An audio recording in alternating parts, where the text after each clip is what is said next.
Hello and welcome to this webinar, Beyond Stress and Overwhelm. I'm your host, Dr. Leonaura Rhodes. So lovely to have you on the call today. So today we're going to be talking about the science of stress and why stress can sabotage your business success. Then we're going to talk about how to reduce your sources of stress. I'm going to introduce you to a toolkit for managing stress, and we're going to end with a 2-minute meditation. So I'd love you to grab a paper and pen. I'm going to ask you to do an exercise in the middle of the webinar, but you also might want to take some notes as we go along. I'm going to be sharing some quite interesting information that you've maybe not heard before. So who am I? I am Dr. Leonaura Rhodes and I am a health and happiness coach. I'm also author of Beyond Soccer Mom, Strategies for a Fabulous Balanced Life, a coaching book for mothers which is due for release at the end of this month. Now my background is that I am a physician, trained in the UK, trained in general practice, public health and developmental pediatrics. When I moved to the US, I trained as a neurotherapist and I became quite obsessed with learning everything I could about neuroscience because I became aware that by understanding how our brain and mind work, we could learn to have power over them and to learn to improve our health, happiness, success, and abundance. And significantly for this webinar, I have been a business owner for the past 4 years. So if you're in business and you're listening to this call because you want to know how to reduce your stress from a business point of view, I understand where you are and I've been there too. As a coach, the most common problem that I come across, it may not surprise you to know, is of course stress. Now, when I sent out one of the emails about this webinar, a lady got in touch with me and said, "Oh, but stress is really good for you." And she went on to explain that it motivates her and it helps her get things done. So first of all, to explain what I mean by stress. So stress is the emotional and physical reaction to the events in life.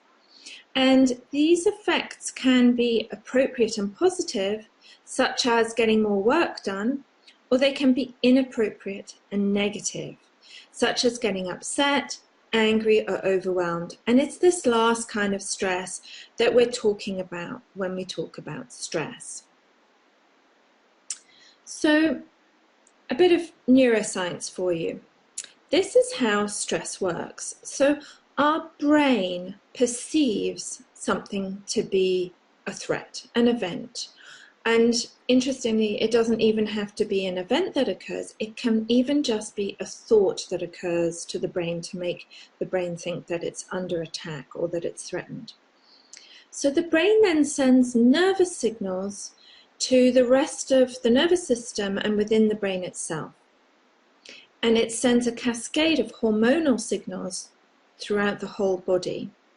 And you may have heard of the most famous of the hormonal responses to stress is called cortisol. So what this hormonal and neurological reaction does is that it increases your heart rate, increases your blood pressure, muscle tension, breathing rate, and your digestion slows.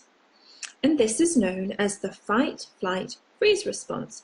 Basically, your body is getting ready to either deal with the stress or get away from it or to curl up in the ball and do nothing about it at all.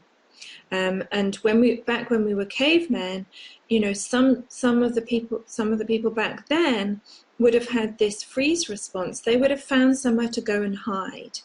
And this whole response, when we were cave people, was essential to our survival. But I don't know about you, but I am not a cave woman. And threats to our life are not occurring every single day. And yet many of us live with chronic stress. So by chronic, I mean that stress that is significant and has been around for a long period of time. And this chronic stress leads to a chronic overarousal of the brain and nervous system, production of these stress hormones for long, long periods of time, which can eventually lead to a condition called adrenal fatigue, where basically your adrenal glands that make cortisol can't really keep up anymore, and so you don't produce cortisol when you need it. And it can lead to a chronic increase in heart rate and heart problems, increase in blood pressure, muscle tension, breathing rate, and problems with digestion, because remember, your digestion slows down when you're stressed. And the kind of symptoms that we see with chronic stress are overreacting to stressful events, or even not stressful events.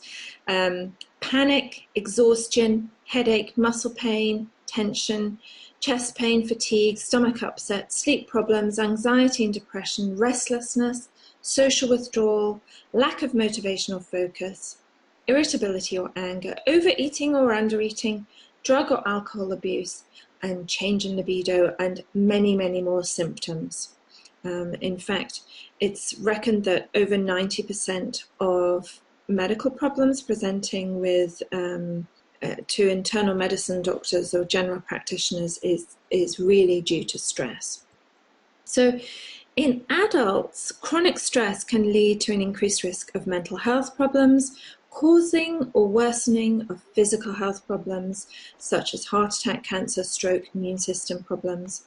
Can cause weight gain due to emotional eating, increased appetite for carbohydrates, and weight gain in the abdominal area. Going back to when we were cave people, when we were living in this chronically stressed state for very good reason back then, we would eat food whenever we could get hold of it, and we would store the fat from that food because we might need it when another life-threatening event happened. And our body is still running as if we were cave people, which is probably, it's one of the most common causes of why people really struggle to lose weight. From a cell point of view, your cells age faster, and even the collagen in your skin is damaged due to chronic stress. And I don't know if you've ever seen anybody who's under chronic stress, but their skin doesn't look so good. They look like you often hear people say that somebody looks like they've aged 10 years since they've been going through a stressful event. And this is probably true. Their skin is probably in worse condition. And lastly, reduced performance in everything you do. From a brain point of view, stress affects the function of the whole of the brain, but these 4 areas are the most important. The prefrontal cortex, this is our most developed part of the brain. This is the part of the brain that humans have that other animals don't have. It's the part that really makes us super smart. And you may have heard of the term of executive function. So the prefrontal cortex is the part of the brain that helps us make plans, manage time, multitask, engage in meaningful discussions, evaluate ideas, reflect on our work, think flexibly, ask for help, and seek more information when we need it, engage in group dynamics, and wait until we are called upon to speak. As you can probably tell going through that list, these are really, really important functions if you are managing a business. Stress also affects our short-term and long-term memory. It affects the coordination centers of our brain, meaning that if you're very stressed, you become more clumsy. And I don't know if you've ever been in a very stressful situation and all of a sudden, you're dropping your keys, or you might bump the car or something. I did this recently. We were on vacation in California, and I was driving out of a very, very small parking space, and I'm really good at parking. And I was very stressed. The kids were in the back and they were complaining, and there was a car coming one direction, a car coming the other, and then some pedestrians. And I got really, really flustered, and I drove into a wall. Thankfully didn't damage the car, but it was basically because in that moment I was stressed, and my coordination and my attention really wasn't where it should be. And the last piece is our emotional regulation. So when we are stressed, our emotions are more up and down. Our emotions are on more of a roller coaster. So that's stress in the brain. Now, what about performance? I've done a lot of work with adults and with teenagers on peak performance, and this is kind of my model of what it takes to be in a peak performance state and really to be efficient, to do your very best work. So to be in a peak performance state, you need to feel well, so your health needs to be good. You need to be energetic. You need to be content. You need to be calm. You need to be able to control your impulses, to not be distracted by social media or by other things that are going on, or even just by your own thoughts that may distract you from the work that really, really needs to get done. You need to be motivated, focused. Your thinking patterns must be positive rather than dwelling on the negative. And you need to feel in control and that life is balanced. And if you can do things to increase the levels of all of these things, then you will move towards a peak performance state for you. I'm not talking about turning everybody into geniuses or, rocket scientists. I'm talking about achieving your full potential. So here's the really, really great news. Anyone can learn to better manage their stress and reduce their stress if they really want to. And when you do this, you can reverse some of the effects of stress. All of those aging effects, there's research that shows that can be reduced if you learn to manage your stress. And you can significantly improve your performance in all you do. And you can learn to buffer yourself from future stresses, because let's face it, life is complicated. Life is always throwing challenges at us. And if you can, in the future, when those stressful events happen, if you can cope with it better, that's going to be so much better for your health and your happiness and everything you do.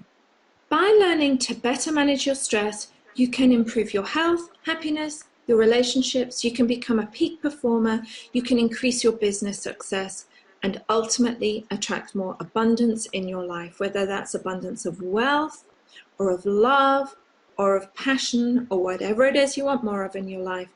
If you have less stress, you will attract all of those things into your life. So, there are 3 steps to reducing stress. The first is to reduce your sources of stress. Now, these may be internal, your thoughts, feelings, memories, or they may be external, the events, people, circumstances, things in your life. Second, improve the health of your body and brain so that when you experience a stressful event or even just a stressful thought, your body and brain react more appropriately. And the third step is to learn to reduce the impact of your stress. And we're going to talk in a moment about developing a stress management toolkit. Remember at the beginning, I asked you to get out a piece of paper and a pen. I'm going to ask you to do an exercise. I'm going to tell you a list of the common sources of stress, and there's a lot of research out there of the most common causes of stress, and I've done some research of my own. And as we go through the list, if there are things that come up on that list that are stressing you right now or in the last week, I want you to write down that thing that's stressing you. So here we go. So, sources of stress, these are the most common ones. So psychological, depression, worry, anxiety, and other mental health problems can cause an increase in stress. Problems with your own physical health, stressful things going on in your family. Time management problems, if you're not efficient, if you're disorganized, if you're forgetting to pay your bills, then this is going to be a big source of stress for you. And, getting late to things because you're not managing your time well are all big sources of stress. Then there's the work that you do, and this may be work inside or outside the home. Maybe you're self-employed, maybe you're a stay-at-home mom, maybe you run your own business, or maybe you run a Fortune 500 company. Whatever your work is, for many people, work is a source of stress. Where you live may be stressing you out. Maybe it is that you're in a country that you don't like living in. Maybe the town that you live in, you don't like it for all sorts of reasons. Or maybe it's just your home. Maybe you don't like your house. Maybe your house is always messy and that's stressing you out. Then there's finances. Now, stress with finances is usually comes from financial uncertainty and a feeling of lack. And it's not necessarily about the amount of money that you have, it's about your perception of how certain your financial future is. Then there's family health problems. Now, as we speak, my 13-year-old son is lying in bed having had surgery on a broken ankle yesterday. Now, I nearly cancelled the webinar, but I decided that I would try and go ahead. So here I am. So my family's health is stressing me out a bit at the moment. And you know, you just never know when something like that's going to happen. And it's really good to be prepared for when those things happen so that you cope when it happens better, because especially if it's your children or people that you live with, they really need you to be on good form if they have a health problem. Then there are your relationships with your children, with your intimate partner, with your family, friends, colleagues or acquaintances, or even just people that you bump into on the street or in the store. If you're stressed, it's going to affect all of those relationships. Now, as a coach, one of the things that that people come to see me with often is feeling a lack of personal growth, feeling that, life's okay, but it's not great, and feeling like there's something missing, something that people often say that they don't really know what it is, but they just want more in their life, more fun, more adventure, more travel, more creativity. That's a very common source of stress that's often overlooked. And then, of course, while you're all here on the course, there's business stress. Now, business stress depends on the type of business that you run and what you're like. And, there's some people who run incredibly complicated businesses single-handedly and are really, really not stressed by it. And then there's other people who run, a small, fairly simple business who are incredibly stressed by it. So it's really interesting. Stress is very much about our personal perception.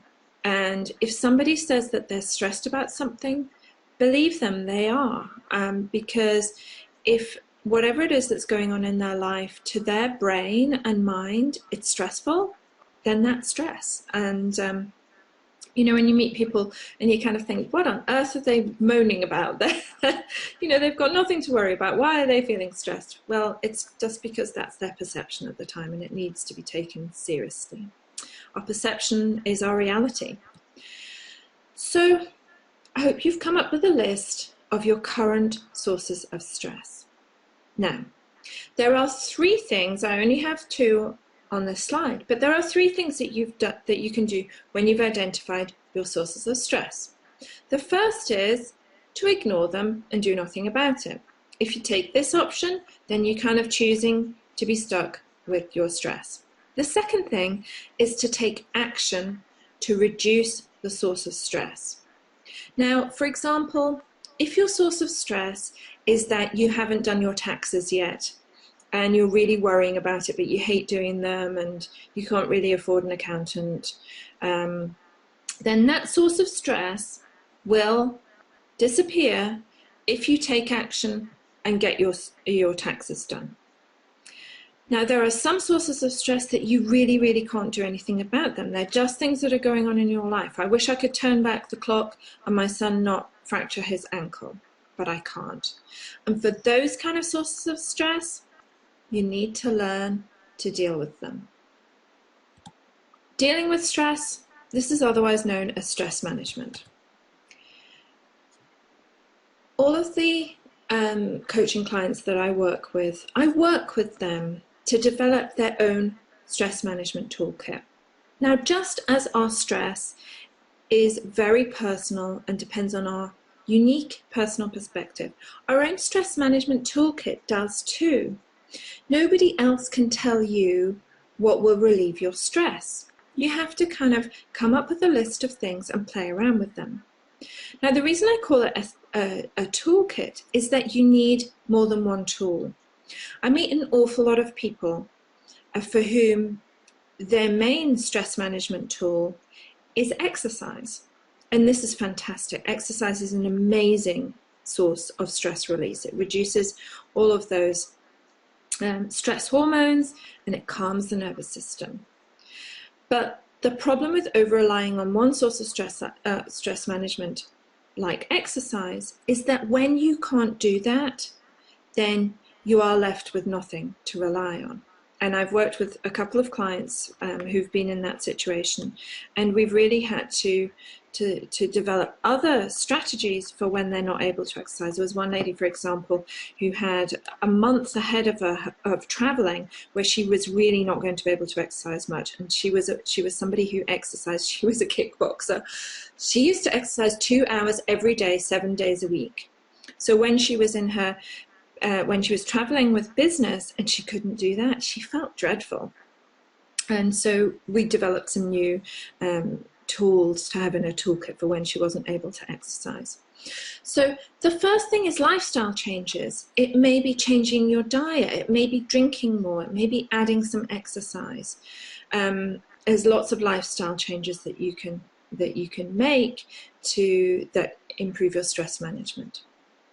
Building positive relationships is really important. Having people in your life that you can talk to about the stressful events in life. And this may be people that are close to you, or it may be somebody outside of your inner circle. Somebody who doesn't have a vested interest in your outcome. And this is kind of where coaches and counselors and people like that come in, because sometimes you need somebody who doesn't know the rest of your family to give you an honest, non-biased opinion on how you can manage your stress or improve your life.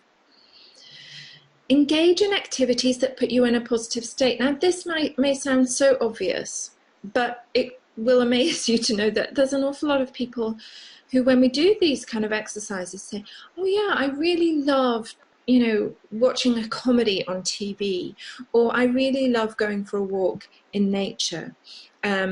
Those things I really enjoy them, or they're fun, and I laugh when I'm doing that thing." And I kind of say to them, "Well, why are you not doing that more often?" And they're like, "Well, I just didn't think of it." So make a list of the things that put you in a positive state and make you feel good about yourself. Now, journaling is interesting. Journaling is like having a conversation with your own subconscious mind. And journaling can be a difficult practice to get into. I've struggled getting into journaling myself. But if you only have a couple of minutes a day to journal, write about the things that you are grateful for. There's amazing research from Daniel Amen, who does these incredible brain scans that show journaling the things that you are grateful for and saying them out loud every day is really, really good for your brain health. And it's quick and easy. It's free to do. The next thing is diaphragmatic breathing, and I'm going to teach that to you in a minute. Diaphragmatic breathing can increase the oxygen getting into your bloodstream by up to 60%. Now, we all need oxygen in our bloodstream. It makes everything function. And diaphragmatic breathing also calms the nervous system. And it happens, there's all sorts of complex mechanisms that make it happen. So diaphragmatic breathing is good for the oxygen levels, and it also naturally calms your nervous system. And then there are meditation, relaxation techniques, mindfulness techniques, or prayer. And then anything else you can think of that helps you manage stress. Maybe you have something that's really unique for you that helps you manage stress. So add that to your list and keep the list of your toolkit handy, so that if you're having a bad day and maybe you can't exercise or whatever it is you normally do, you can reach for that list and say, "Oh yes, I'll try that thing, because often when we're in the middle of stress, we, as I said earlier, we're often not thinking straight. So having a list of your toolkit is really useful. So I'm going to talk to you a little bit more about meditation, and then I'm going to do a really quick meditation for you. I was skeptical about meditation. I was kind of fascinated by it in my teenage years. I started reading books on Buddhism when I was about 15. I grew up in an atheist family and became a Christian when I was about 7 or 8. But in my teens, I became fascinated with Buddhism. And I tried to teach myself to meditate. I was a disaster at it. But when I was doing the neurotherapy, my supervisor said to me, have you ever thought about teaching your clients to meditate as well as doing the neurotherapy? And I said, okay, I'll have a look at that. And I started looking at the research on meditation, and I was blown away. There is so much evidence of the health benefits of meditation and the benefits on performance. It was just remarkable. And I was in it when after like 20 minutes of researching, I was a convert. And so I taught myself to meditate, and I taught all of my neurotherapy clients to meditate. And I taught children as young as 3 with autism to meditate. And if they can do it, then so can you. The slide that you can see is a study that I did on a lady who had adrenal fatigue. She had had such severe chronic stress. She was running her own business, and she had a son with autism. And when she came to see me, her stress was pretty out of control, and it was really affecting her health. And this was a study that we did on her. And the before picture is her brainwave activity. And you don't have to worry about what this means, but before the 5 minutes of meditation, her brain was extremely over-aroused, working way, way too fast. I mean, it's really not healthy for your brain to be working that fast for long periods of time. And after 5 minutes of meditation, those over-aroused brain waves had decreased by 30%, and her brain activity had moved from quite severely abnormal into the normal range. And when she saw the brainwave activity, she was converted too. So we are going to do a meditation together now, if that's okay. If you don't want to join in, that's fine. Just sit and listen, but I would love you to give it a try. So make yourself comfortable. Sit in a chair that supports you well, and you can keep your eyes open if you choose. It is better if you close your eyes. Make yourself comfortable.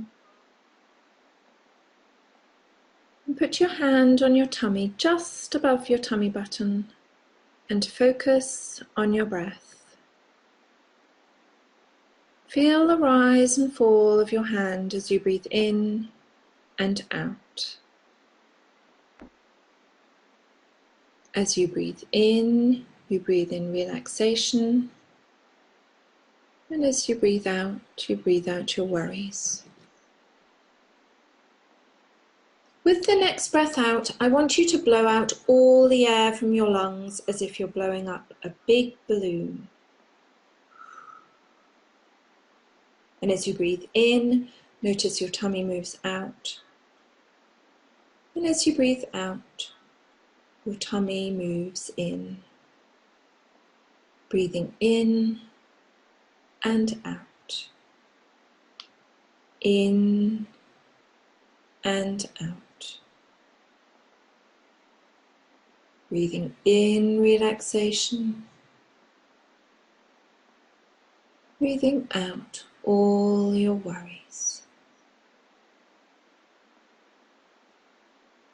And now I want you to move your right hand to the area of your heart and focus once more on your breath. Feel the rise and fall of your hand as you breathe in and out.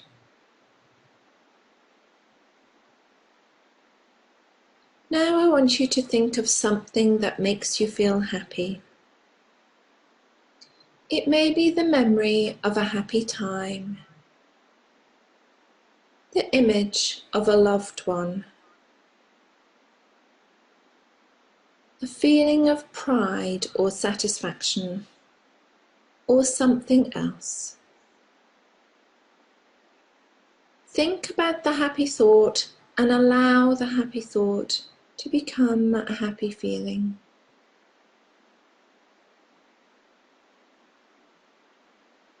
Feel a happy feeling in your mind, your heart, and your body. Now I'd like you to imagine your life in 3 months' time. You have less stress in your life now. You feel more in control of your life, your health, and your work. Every day you feel more healthy, energetic, balanced, motivated, and focused. Notice how this feels and savor this feeling for a moment.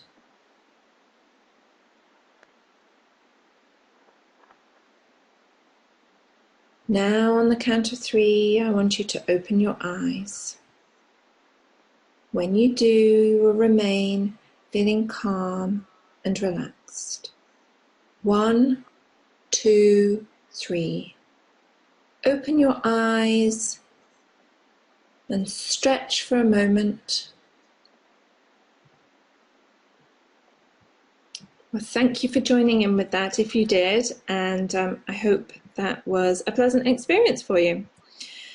So, what next for your stress? So I have given you some really good tools to get started with managing your stress. So you may be well equipped now to go ahead and figure it out for yourself. You may choose to get support from your family or friends. Share with them that you're stressed and ask them for their help. You may want to go out and buy some books, ebooks, CDs, DVDs. There's an amazing amount of resources out there, and with the internet, it's incredibly easy to find out which of these are good, and find out one that really suits you well. I urge you all, if you enjoyed that meditation, to learn how to meditate. There are many programs out there. Deepak Chopra runs several free programs. I have my own free meditation program called Meditation for Mums, which isn't just for mums. About a third of the people on the program are men. It's free, it's 14 days, and they are just 5-minute meditations. I wanted to make it so that there were really no excuses for trying it. So if you say that you don't have 5 minutes in your day to increase your health, happiness, success, and make yourself more focused for the rest of the day, then you're kind of fooling yourself. You could attend a course or workshop, or you might want to take on a personal coach. So those are the things you can do. If you're interested in doing a little bit more with me, if you've enjoyed this webinar, I'd love to tell you about a program that I have coming up. It's called Beyond Stress and Overwhelm. It's a 4-week program with 4 weekly webinars, transformational exercises that I will be asking you to do during the webinars and also in between. There will be a private Facebook forum so that you can share your journey with other people who are taking the program. You'll have access to the 14 meditations, but in a slightly easier format, so that you'll be able to get MP4s so that you can download them onto your phone, MP3s. The course begins with a video called Introduction to Neuroscience, or Be the Boss of Your Brain is the old title for that, which is a video that I've been using for a while. I used it when I was doing my neurotherapy work, which just teaches you a little bit more about how your brain and mind work so that you can learn to harness their amazing power. everybody who signs up will get a copy of Beyond Soccer Mum, my book, which is coming out very soon, which will be mailed to you wherever you live in the world. Now, I'm aware that many people, are on a tight budget. So I've developed the program in 3 levels to suit pretty much any budget. So if you want more information, the programs are listed at drleonaurarhodes.com/Beyond Stress website. The 3 programs are the self-study option, for which you get all of the things I just described to you. And if you're on this webinar, the price for that is $47. If you go to the very bottom of the page, it has a webinar special.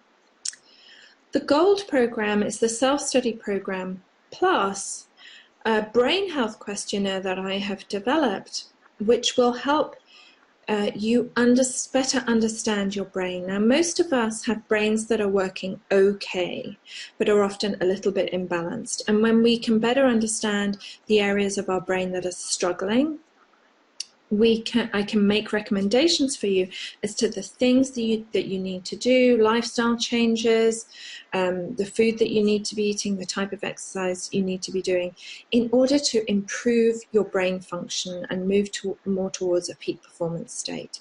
And you'll also receive 1 coaching call, a 45-minute telephone coaching call with me. And the price for that is $127.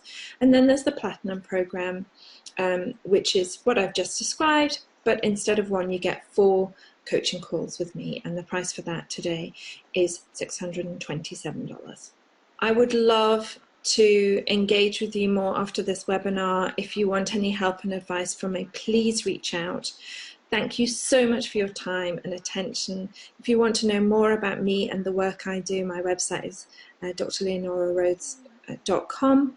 And I urge you all to go out there and be fabulous. Thank you for listening.